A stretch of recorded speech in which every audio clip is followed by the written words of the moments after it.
Hey y'all, my pregnant sister wanted some cucumber sandwiches, so I must oblige. First, you're going to take a block of cream cheese. Then you're going to take 3 good spoonfuls of mayo. 2, 3. Then get some dill, chop it up. Some chives, chop them up.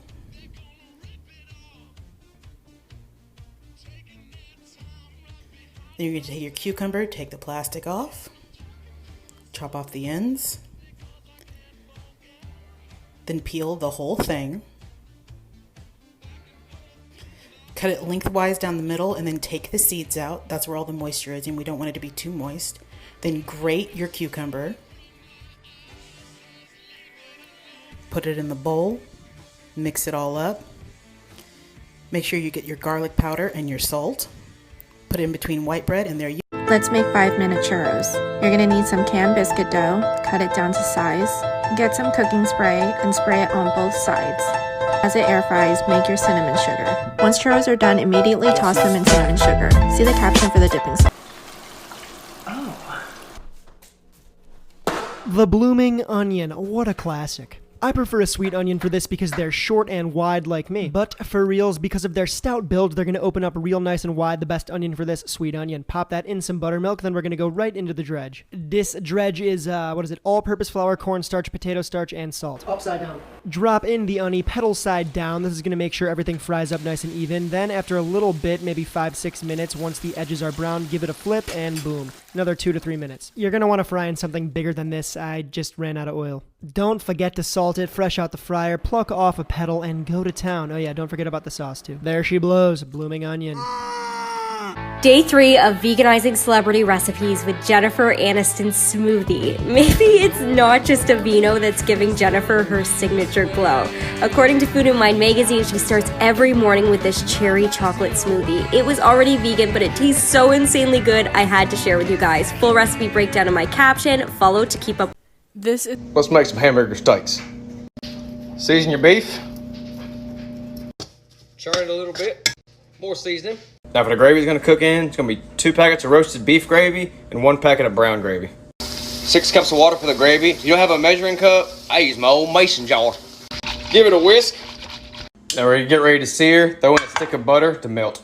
The big one's mine. We want to sear both sides. Now remember, we're just doing a quick sear. We're not necessarily cooking the burger all the way through. Don't forget to turn that gravy. Now I got them all seared, now I got to chop my vegetables. Chop onion. Add some mushrooms. All that butter and beef juice. Add it in. That's flavor. Add your gravy. Seal it with foil. 275, 2.5 hours. Now in that last 30 minutes, I'll kick the heat up a notch to 325 and it'll be done. Come back for part 2. Later, guys. Let's make baked lobster mac and cheese. We're gonna start with a beautiful live 1.5 pound lobster. I'm sorry, lobster.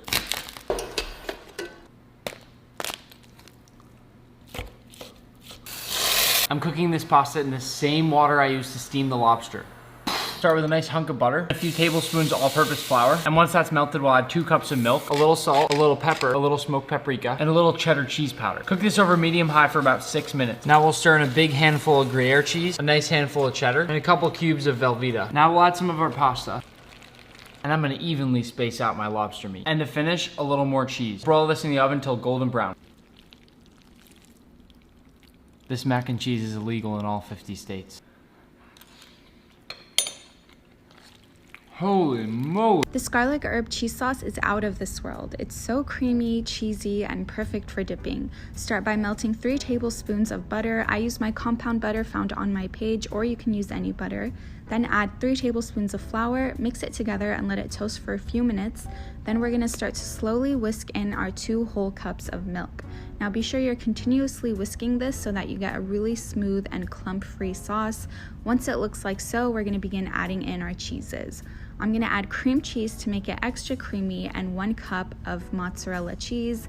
Once that's fully mixed in, then we're gonna add in 1/3 cup Parmesan cheese. Now be sure you're freshly grating all your cheese. The pre-shredded stuff makes it kind of grainy and doesn't melt the same. Season with garlic powder, black pepper, some salt if it needs, and chives or herbs of your choice. Enjoy! Howdy, welcome to My Gay Kitchen. I lost 40 pounds during quarantine, and today we're going to be making these tuna fritters. This is a healthier and cheaper way to make like fake crab cakes. I promise it's so good. These are low carb, and all you're going to need is a can of tuna, a little bit of mayo or Greek yogurt. We're going to add in some red pepper and then all of these other seasonings. Crack in an egg, and then we're going to add 2 tablespoons of almond flour. Also going to chop in some green onions. I threw this on a pan with some avocado oil and made sure that both sides were nice and crispy, and then I topped with some sesame seeds and a little bit more. So tonight I'm doing something special. I'm making my mom's famous Korean beef bulgogi. It's so good. We called it Korean barbecue growing up. It was one of my favorite things that my mom made. I am half Korean, so my mom is Korean. So it's so good. It's so good. There's many different ways that people do it, but I really stand behind the way my mom does it, so let's do it. I have thinly sliced ribeye, 4 marinade soy sauce, white sugar, toasted sesame oil, a little Korean chili flake, 4 cloves garlic grated ginger, and scallions, and toasted sesame seeds. Cover and let sit for about 1 to 2 hours. I have a hot skillet with neutral oil. Let's layer meat down. Cook a couple minutes each side. Yum. So once it's done, set aside. Yum, house smells amazing. For our sauce, gochujang, a little bit of miso paste, and some sesame oil. Sesame seeds and mix. There we go. Okay, time to eat. So lettuce leaf, some rice, some steak on, and our sauce. How is it? Hey guys, so I think like one person asked for my matzo ball soup recipe, and that was just enough for me to go ahead and do it. Big pots only. Carrots every single time. Zucchini, cut it thick. So cut it thin? Did you hear what I said? I said cut it thick. Sometimes I add in some leeks, sometimes I don't. I don't know. Long hot pepper if you're feeling spicy. Sometimes I like to throw in an onion. Always add dill. If you forget the dill, you're not doing it right. Kosher chicken for the best schmaltz. Deal? Deal. Oh, it doesn't fit? Well, make it fit. Secret ingredient, not so secret anymore. The best part, baby, except this part. This is kind of gross. I'm so sorry. Fridge or freezer? I do freezer because I like them more firm.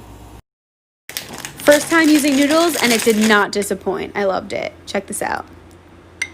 I've been making these tortilla pizzas multiple times a week since I learned how to do it. So just put olive oil in a cast iron and then lay down a flour tortilla, spread it with pasta sauce, and then sprinkle it with mozzarella cheese, which I highly recommend you shred yourself because it makes a big difference.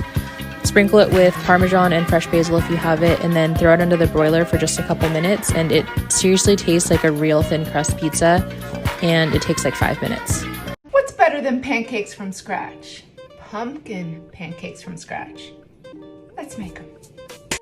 2 eggs, buttermilk, 1/3 cup pumpkin puree. You know how to make it. And 1.5 teaspoon pure vanilla extract. Whisk. You know the drill. Measure the right way. 1.5 cups all-purpose flour. 1.5 teaspoon baking soda. 1/2 teaspoon kosher salt. 2 tablespoons sugar. 3/4 teaspoon cinnamon. Whisk. That's the texture you want. Let it rest 10 minutes to relax the gluten. Don't use butter, it'll burn. Add your batter. Cook 2 minutes. Flip, flip, Flipadelphia. Cook 2 minutes. Blueberry gummies. Blend your blueberries, lemon water, agar-agar, food coloring and sweetener. Heat it up on a stovetop for 2 to 3 minutes. For a light blue, use blueberry juice instead of whole blueberries. These are vegan. Hey guys, let's make some pizza sticks. I'm making these for my kids tomorrow since it's Friday. I'm giving them a little treat. Usually they eat healthier meals throughout the week. My daughter loves helping me with my TikToks, although my husband not quite so much likes my TikToks, but what are you gonna do? Anyway, so these pizza sticks actually came out really good. This is actually my first time making them. And just like that, you wrap them just like that, put them corner to corner, cover them all, add your cheese, add your sauce, roll them up just like that. Perfect. This one actually came out the best, although it was my last one. So I'm just gonna poke them just like that, and then I'm gonna add sesame seeds over the top, just like that.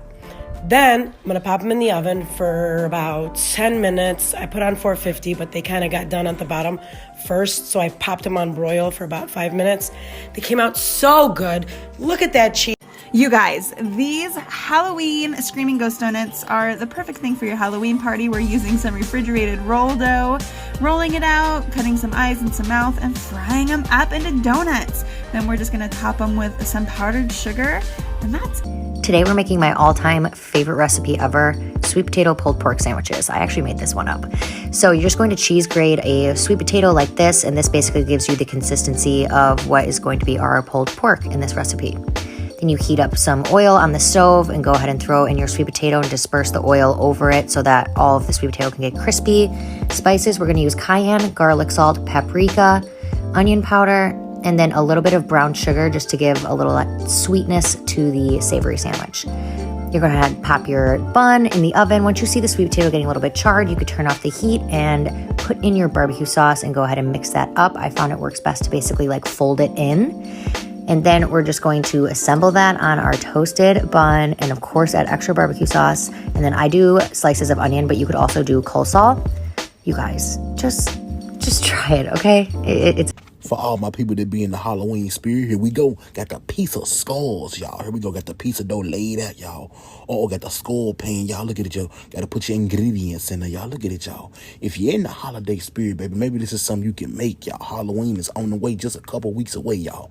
Y'all look how spectacular these things is put together, y'all. Oh, here we go. Bake for 20 minutes. Look, oh, it's so good. You guys asked for it. We got another chaffle recipe, this time buffalo chicken. Be sure to stick around for the full recipe at the end.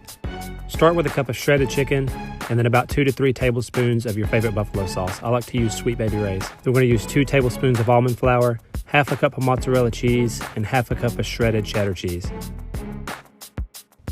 Then we're going to add 2 large eggs and stir really well. Then we're going to add some shredded cheddar at the bottom of your waffle iron.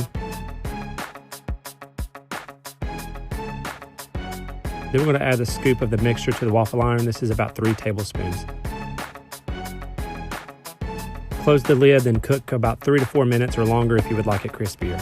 Dip it in some ranch and What the heck is a blondie? It's the perfect combination between a brownie and a chocolate chip cookie. This is literally one of the easiest recipes ever, and these are so delicious. Mix 1 stick of melted butter with 1.5 cups of brown sugar. Mix it all together until everything's super well combined. Crack in 2 eggs and none of the shell, and a heavy dash of vanilla. Mix it together until it's nice and creamy. Just like that. Add in 1.5 cups of flour, a half teaspoon of baking powder, and a half teaspoon of salt. Add in a cup of chocolate chips. Oh my gosh. The hardest part about this recipe is not eating all of the dough before you bake it. Place the batter into a greased tray and bake at 350 for about 20 to 30 minutes. Once they're done, they should look a little something like this. Can we just take a moment to appreciate the tops? They've got that nice crinkly finish. Once they're cool, cut into squares and serve. These are such a crowd pleaser and literally so easy to make. Don't forget to check out my Instagram and YouTube for more.